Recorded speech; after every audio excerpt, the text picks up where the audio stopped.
The Nigeria Education Loan Fund (NELFUND), led by Commissioner for Education Dr. Paddy Iyamu, don pay courtesy visit to Edo State Deputy Governor Right Honourable Dennis Idahosa for Government House, Benin City.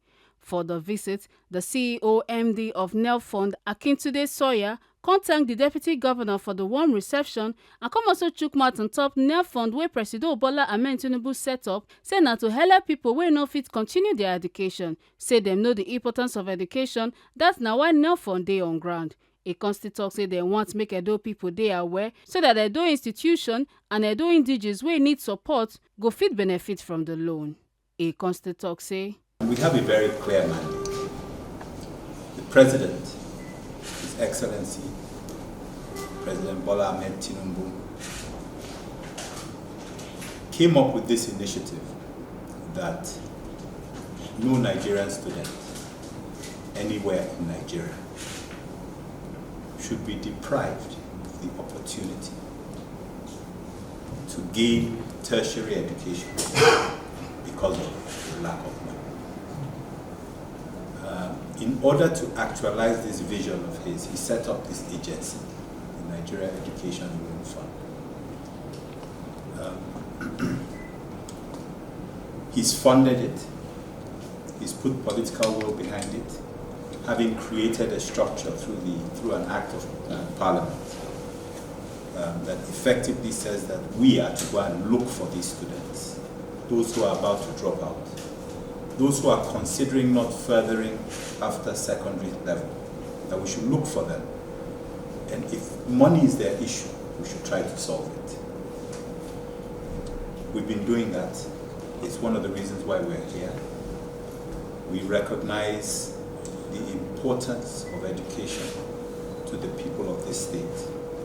I think it's also globally recognized that people from Edo State are very enterprising. They search and look for success. We meet people from Edo State all over the world trying to do great things, and some of them have already achieved that. But we believe that with education, whatever it is that's been achieved can be increased. So we have this act. As I said, it's been backed with great political will. We've been very well funded, and we haven't even disbursed 20% of the funds in our possession, even though we have applications to the tune of about 140 billion naira. The way that we have chosen to go about doing this is to ensure that the people who need these loans, who are generally people who don't have much, because they don't have much, they don't know many people, they are not well connected, to ensure that we are able to reach them without having to go through any senior members of society, that they don't need to reach us by trying to find people who can promise them things that they can't deliver. However, of course, we need political leadership so that they can get this message that, look, just go and apply for this. And how are we doing it? We have an online platform where the students can approach the platform, provide certain pieces of information, the same way in which you and I might approach an ATM and provide information which is usually embedded on the card. Once they approach the platform, it runs through some checks once they've applied, and at the other end, if we have the information that matches what they've told us in the application, we're able to disburse loans. The Nigeria Education Loan Fund is an FDI, so generally referred to as a foreign direct investment, but this is a federal direct investment into states. Because the students can apply themselves, it means that literally if students from one state only apply and nobody else applies, all the money goes to that one state. So in a sense, we need to ensure that students in Edo State are aware so that they can apply maximally. We're finding situations where we're giving some states 1.3, 1.4, 1.5 billion, and other states are getting 60 million, 70 million. It doesn't make sense. We understand why in certain places it's a bit more difficult for them. So, in certain parts of the north where there's been insurgency, lots of displacement of people, where people have lost their parents, obviously there's a will to try to force it to come through. And we're fine with that. But we also don't want to deprive those who are here, who may be facing the same thing, but they are not really conscious of what's going on. So, sir, we've come here to promote the program. The Honorable Commissioner has talked about the virtues. It's interest-free, so there's no trap. We don't stop people from going abroad. Once they've graduated, people can still go and bring more knowledge. It's not a slave contract. People don't pay until they have a job that's paying them. And even then, it's the employer that pays 10%, so that those who are coming through can also benefit from it. So we're here very humbly to seek your support, to ask for your assistance, to plead that you should help make sure that Edo indigents and Edo institutions can benefit from this, because we pay the money in two ways. One, to the institution on behalf of the students, and secondly, we do a monthly upkeep directly to the students. The money to the institutions is critical, because up till now, they have to wait for parents or students to gather money.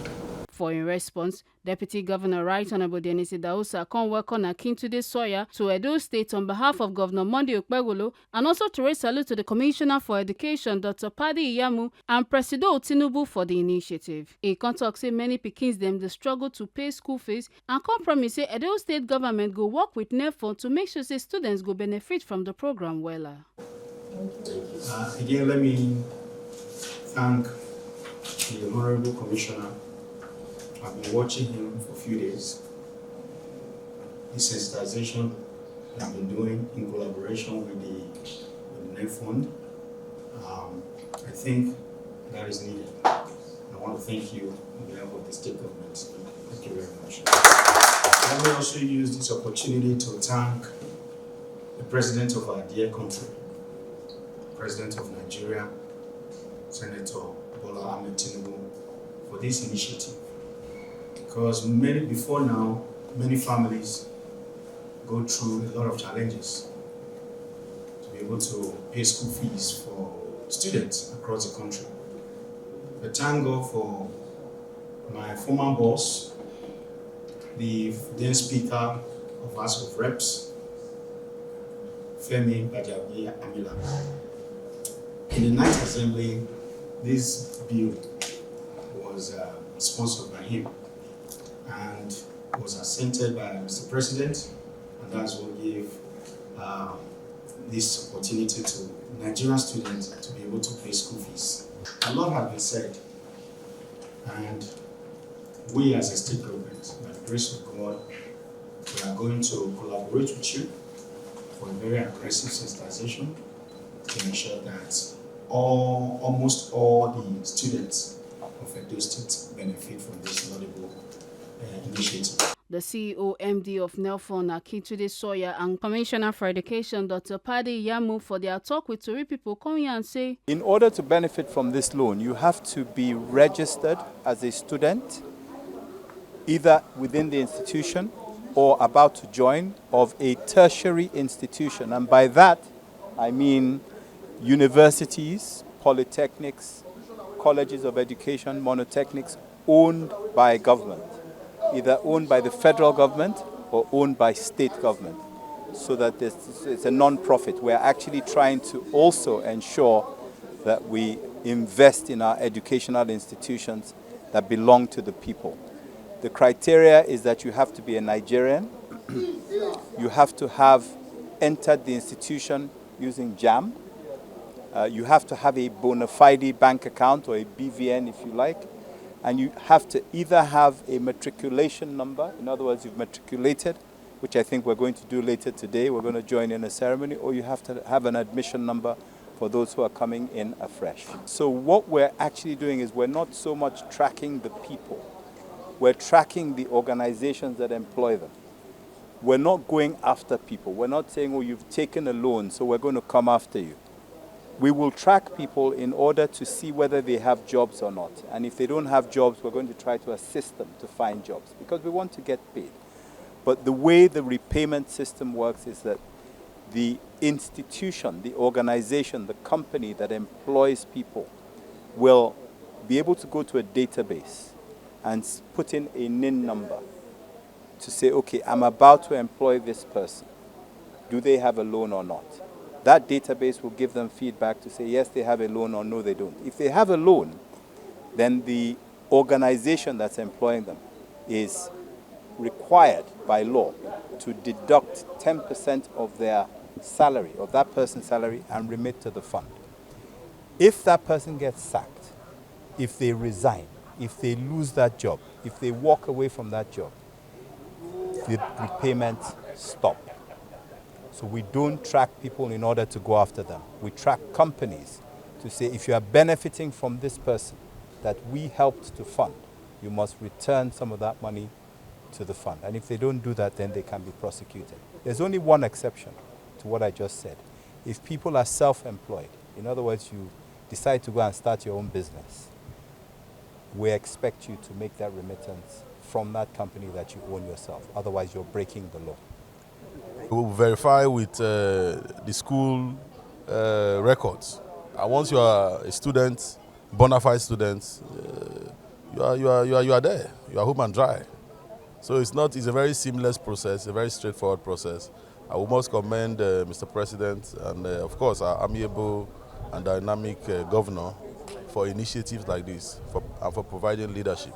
So with this, the financial barrier has been broken.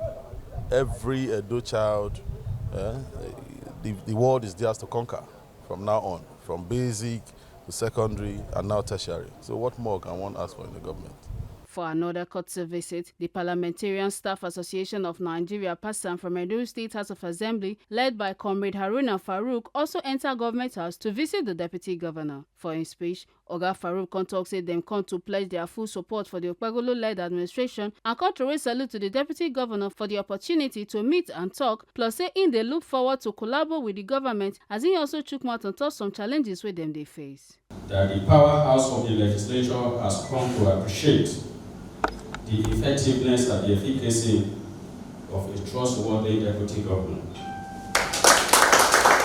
who is also the co-pilot of the way of progress and development in Edo State.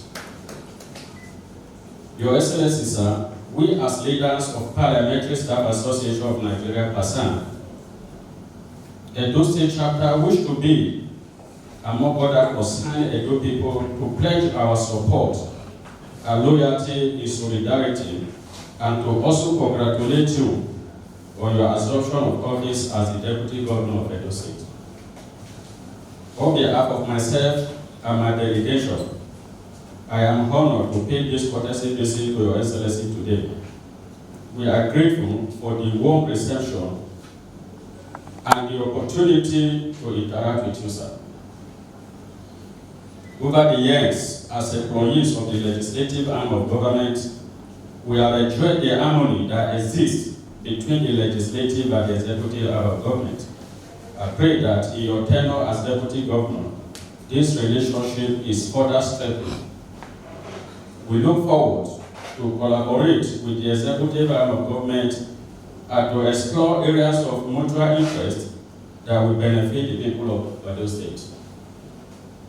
We recognize the critical role that the state government plays in promoting economic growth, social justice, and human development. As stakeholders, we are committed to support your administration's visions and working together to address the challenges facing our people. Conclusively, sir, as a thoroughbred young professional with wealth of experience providing top-notch service, we thank Your Excellency for receiving us today. I pray God Almighty to give you and your team the wisdom and zeal to succeed. We may not be able to exhaust our appreciation and the love we have for you, particularly where you are from our constituency, the legislative arm of government. Because of your background, because of the way that you want to serve your people, that is why the good people of Edo pull you from the National Assembly to say, come and work with our government so that Edo State will get to the will of progress. We are indeed grateful for your efforts and your determination to see that Edo State is progressing and developing. We pray to God Almighty to always be with you, strengthening you and your family, so that your dream for Edo State will be realized. So, as one of us, you know the saying to whom much is given, much is expected. As your own, we are the only state chapter that does not have a vehicle, sir. Wherever we go for next meeting, is it Port Harcourt, is it Kaduna, is it Lagos? We are the only one dropping our luggage on the floor. We want to appeal to you, sir, if you can bail us out by helping us with a vehicle so that we can be proud of you. By the grace of God, when the vehicle is given to us, your name will be crested in it, that courtesy the Deputy Governor of Edo State. That way we're in Anambra, when we go to Enugu, if we go Abuja, your name will be there the same all over the world. We're indeed grateful to you, and we know that even the Bible says, ask, you shall be given. And we know we are not just asking in vain. By the special grace of Almighty God, you will do it for us. Particularly, I speaking, I am observing Ramadan. We're in the month of Ramadan, the holy month, where God answers prayers. You will give us more than what we have asked. The Deputy Governor, Right Honorable Denisi Dausa, for in part, Konya and say him and the Governor, Senator Monday Ukpegolo, na parliamentarians, and said them go protect their interest. He come also thank PASAN for their support, said the laws and policies where them they pass go bring peace and stability to Edo State. I want to thank you for your time. Just like you rightly said, my principal and I, we are both parliamentarians, and we asked by the grace of God and with the support of Edo people to come and be the governor and deputy governor of our dear state. So we belong to your constituency and we will protect your interest. I also want to thank you for your collaboration thus far in terms of the policies and programs. Most of the bills that we've sent to House of Assembly, and with the support of your principals that are working there, and those bills were passed and has been assented to by the Executive Governor of Edo State. Those laws will bring about peace and stability to our dear state. You notice when we assume office, we're faced with all sorts of, insecurity, courtesan activities, and what have you. But with some of those bills that were passed by the House of Assembly brought stability and brought peace to our state. So I want to thank you for that, and we will continue to solicit for your collaboration in ensuring that we have a smooth relationship between the executive and the legislature. So I've listened to your address and your request. I would also convey those messages to the Executive Governor of Edo State, and in no distant time, by the grace of God, we'll get back to you. So thank you very much for your time. We have a very busy day today, and I want you to know that as one of your constituents or constituency, we both work in the parliamentary system of government before, and we are still part of it. Your interest will be protected. And most importantly, we are going to be working closely between the state government and the Parliamentary Staff Association of Nigeria Edo State Chapter. Make una no forget say, as we see am, na so we dey talk am. We no dey take blame. From Government House, Benin City, Ekata Ojesele reporting for TMC TV.